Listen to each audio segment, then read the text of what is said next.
kepedulian kita kepada orang-orang di sekitar kita tidak hanya secara akhlak, kebaikan-kebaikan, secara teologis pun, kepedulian kita secara teologis pun ternyata luar biasa. Apa kepedulian teologis itu? Adalah kepedulian kita untuk mendoakan saudara kita tanpa sepengetahuan dia. Itu adalah bagian dari kepedulian kita secara teologis.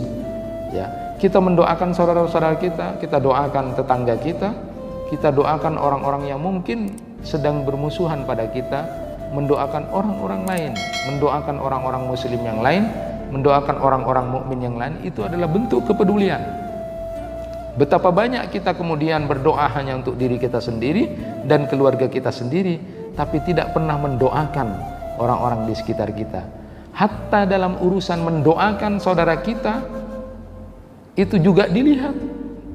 Bukankah Rasulullah sallallahu alaihi wasallam bersabda, dakwatul mar'il muslim li akhihi bi dhahril ghaib mustajabah inda ra'sihi malakun muwakkam kullama da'a li akhihi bi khairin qala al malakul muwakkal amin walaka bimisli. Rasulullah sallallahu alaihi wasallam bersabda bahwa doa seorang muslim kepada saudaranya tanpa sepengetahuan dia, maka itu adalah doa yang mustajabah. Saat dia berdoa kepada Allah tentang permohonan kebaikan kepada saudaranya tanpa sepengetahuan dia, maka malaikat yang ada di sampingnya lalu kemudian menyatakan amin, dan kamu juga akan dapat seperti yang kamu minta itu. Inilah luar biasanya bahwa ternyata kepedulian secara teologis tanpa sepengetahuan saudara kita doakan dia luar biasa. Karena kita peduli. Bukankah kadang-kadang kita menjadi orang yang ego, hanya berdoa pada diri kita dan keluarga tanpa kemudian pernah mendoakan yang lain. Padahal luar biasanya doa yang kita panjatkan kepada saudara kita, untuk saudara kita kepada Allah Subhanahu wa taala tentang kebaikan-kebaikan yang kita mohonkan itu punya nilai luar biasa sebagai orang yang peduli terhadap keadaan orang lain.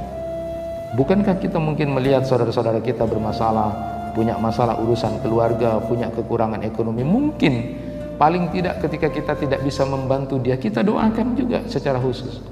Itu adalah bentuk kepedulian yang luar biasa. Dan bukankah kemudian di dalam ajaran agama kita yang sudah disabdakan oleh Rasulullah sallallahu alaihi wasallam, khairun nas anfa'uhum linnas, itu walaupun mungkin secara material kita tidak bisa bantu, tidak bisa kita tolong, tapi paling tidak kita bisa mendoakan saudara kita ini secara spesifik karena kita punya kepedulian secara teologis bahkan kepada saudara kita ini.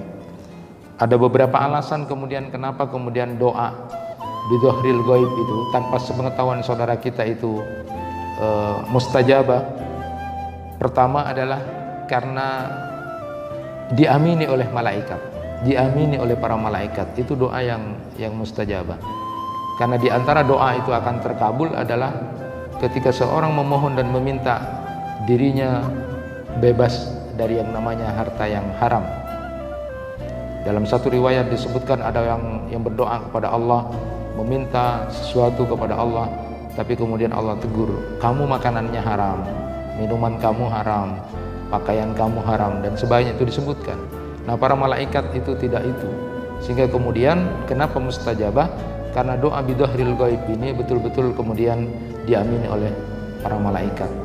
Yang kedua, karena memang doa bidhahril ghaib ini tanpa sepengetahuan yang kita doakan itu adalah sangat kecil kemungkinan riya, karena memang ikhlas dan kita tidak usah kasih tahu engkau doa akibatnya, tidak perlu. Sudah cukup kita doakan, Allah mencatat dan mengetahui itu. Maka Syekh Al-Munawi dalam Faidul Qadirnya itu menyatakan, kenapa doa bidhahril ghaib itu begitu sangat mustajabah? Li'anna doa asyir aqrabu ilal ikhlas wa ab'ad minar riya. Karena doanya orang yang tanpa sepengetahuan orangnya itu adalah doa yang kemudian dekat sekali dengan keikhlasan dan jauh dari riya. Maka bapak-bapak dan ibu-ibu, ketika suatu saat sukses, berhasil, jangan kemudian melupakan orang. Barangkali kesuksesan kita itu atas doa-doa orang yang tidak kita tahu. Karena dia baik tapi dia tidak ngasih tahu, padahal dia yang mendoakan terus. Maka berbuat baik sebagai bentuk rasa syukur kepada Allah. Selalulah berbuat baik kepada orang-orang di sekitar kita. Dan bentuk sekali lagi bagian dari kepedulian kita kepada orang-orang di sekitar kita adalah doakan juga orang lain. Doakan. Jangan cuma berdoa untuk diri kita sendiri.